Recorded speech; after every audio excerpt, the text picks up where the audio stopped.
It's the Daily Dog. Hey y'all, welcome back to the Daily Dog. Thanks for being with me today on a Maiden Monday. That is right, everybody. It is the beginning of another week, and it has been quite a minute since we have included Iron Maiden on the channel, and I am glad you are here because today it is a Maiden Monday as well as a Metal Monday, and I'm glad that you are here. So which piece by Iron Maiden are we going to pick today? Well, by a trick of the calendar, last week was the 40th anniversary of The Number of the Beast. So we are going to be diving into the title track from that classic album, released on March 22nd, 1982. As I record this, it is March 28th of 2022. So just a little under a week ago was the 40th anniversary of the release of this classic Iron Maiden album.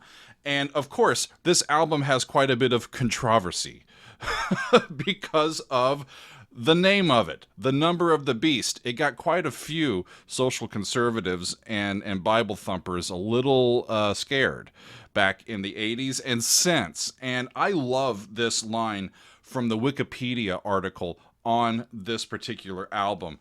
It says, while the title track was considered by many religious groups, in the United States especially, as evidence that Iron Maiden was a satanic band, the song was in fact inspired by a nightmare that bassist Steve Harris had while he was triggered by watching a film called Damien Omen 2. Watching it late at night, and he had some nightmares about it. And in addition, Harris says that the lyrics were also influenced by Robert Burns' poem Tam O'Shanter. So I don't watch horror movies. I don't tend to watch scary things. Apparently, Damien Omen 2 is from the late 70s, and it is a movie about a 13-year-old Antichrist. So there you go. Of course, the explanation from Steve Harris about the source of the inspiration for this song was not enough for those that were convinced that it was satanic in somehow. So they made it about them and their fears instead of taking it for what it was. A quote from Steve Harris, he says, "It was mad. They completely got the wrong end of the stick. They obviously had not read the lyrics, and they just wanted to believe all that rubbish about us being Satanists." I actually had somebody yesterday, when I announced that we were going to be looking at Number of the Beast on the channel this week, said, "Hey, you should go into the church where you work and do the Number of the Beast, and maybe we'll see some flames shoot out of the organ or something." No, I didn't have time to get to the church today, so here I am in the office, but I am happy to get to this one. I have previously from this album looked at Hallowed Be Thy Name. It was one of the early ones from Iron Maiden that I looked at. We also listened to Run to the Hills, and I am happy to get to this one. We're going to be looking at the original studio recording to this, y'all. I spot checked a few live recordings and the original video as well, and they all seem quite fascinating and interesting, but we're going to go with the original studio recording because I have been told that Bruce lets out a primal scream in this one that I definitely need to hear. So we have Bruce Dickinson, lead vocals, and his first album with the band after Paul Di'Anno left. We've got Dave Murray and Adrian Smith on guitars, Steve Harris on bass and backing vocals, and Steve also wrote the tune, and Clive Burr on the drums, and a guy named Barry Clayton doing some spoken word from the Book of Revelations. So strap in, y'all. Maiden Monday. Let's up the irons and listen to a little Number of the Beast, my friends. Off we go. Here we go. Woe to you, O earth. Woe to you, O earth. For the devil sends the beast with wrath, because he knows the time is He short. knows the time is short. Let him who hath understanding reckon the number of the beast. Awesome. For it is a human number. For it is a human number. 666. I left alone. Huh. My mind was blank. Major key. Not in E. Time to think to get the memories from my mind. What did I see? Oh, when the saints Can I believe go marching in. that what All I think of, do, mi, fa, sol. was real and I wasn't expecting a major key for the Number of the Beast by Iron Maiden, but that's what we're in. They're in D. in my old dreams? What they reflect Then C, my Walkman staring back at back up me. D. 'Cause in my dreams, All right. it's always there. The evil face that twists my mind and brings me to despair. The evil face that twists my mind and brings me to despair.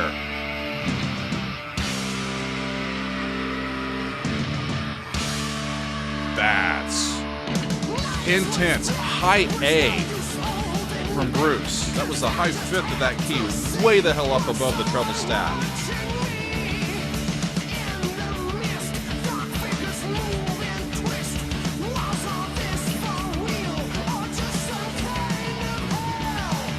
Is this all for real or just some kind of hell? 666, the number of the beast, hell and fire was spawned to be released.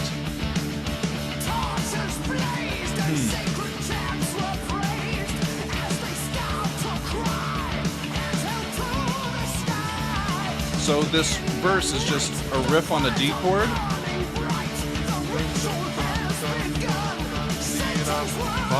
Down the C, then back. C,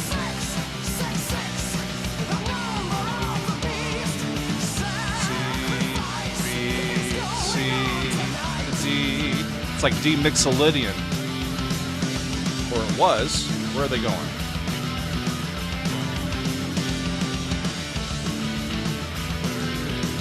A. So they're still in D. Going up the scale, but they're changing the F sharp to F natural. Then the 4 of that, back to 1, so it's like 4 to 1 in F.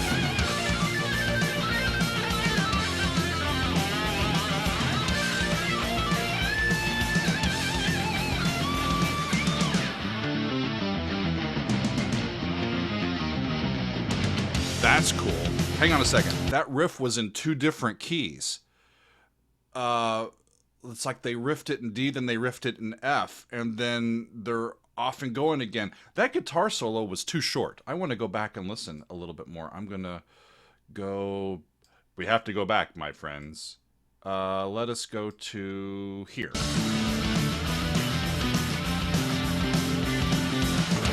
Okay, there's the start of the solo, and it's 4 to 1 in F, and they've been in D.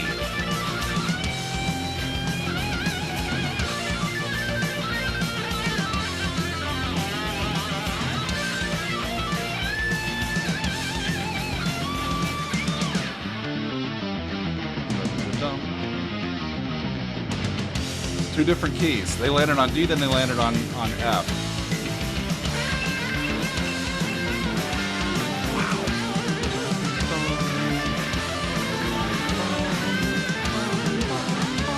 Back to D, but D minor. I think. Can't really tell the thirds, but a lot of the other chords sound major to me. So we got a lot of major chords for the Number of the Beast. This can't go on, I must inform the law. Can this still be real or just some crazy dream? Poor Steve in his nightmare.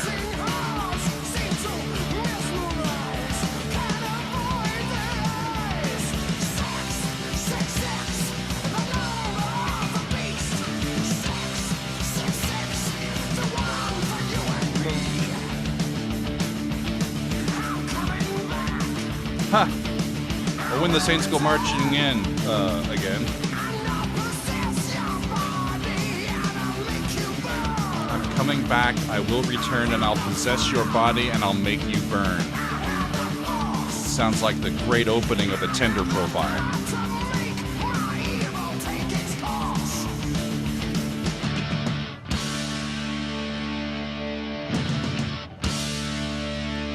It's a D. Down the C. Nice. and that's it. A shorter tune. That one could be really lengthened, y'all, by some solos, some more screaming and all that sort of stuff. Wow, I really enjoyed that one. It had some really neat harmonies there and progressions there in the middle. I loved how they went from really being stuck in D, let's call it Mixolydian, with them using the C major chord within that collection. It was a D major chord for most of the song, but when you're going down to subtonic to C, it's like using the key of D, which has two sharps, but only using one. So that ends up being like, it's still based in D, but it would be Mixolydian mode instead of D major, or Ionian mode based in D. Nightmares are funny things, and they can mess with our brains. Weirdly enough, I hardly ever remember my dreams. I know that I do. Megan has heard me talking some while I sleep, but when I wake up, it's hard for me to remember what I was dreaming about. It's been that way my entire life. About the only time that I really remember having very bad dreams was after watching horror movies. So, Steve, I understand where you're coming from, and I don't watch a lot of horror movies anymore because of that, because it messes with my brain when I'm trying to get some good old Doug sleep. But, wow, 40 years. It's amazing to me how Iron Maiden has continued to be a force in the heavy metal world, in this genre, for as long as they have. It takes a lot of work. It takes a lot of dedication. Them continuing to be in the moment and responding to the world around them and writing what they know and writing what's important to them, and then going out and touring and just kicking ass wherever they go. They are coming, I think, to close to where I live later this year. So I hope that in calendar year 2022, this man, little Doug here, is going to get to go to his very first Iron Maiden concert.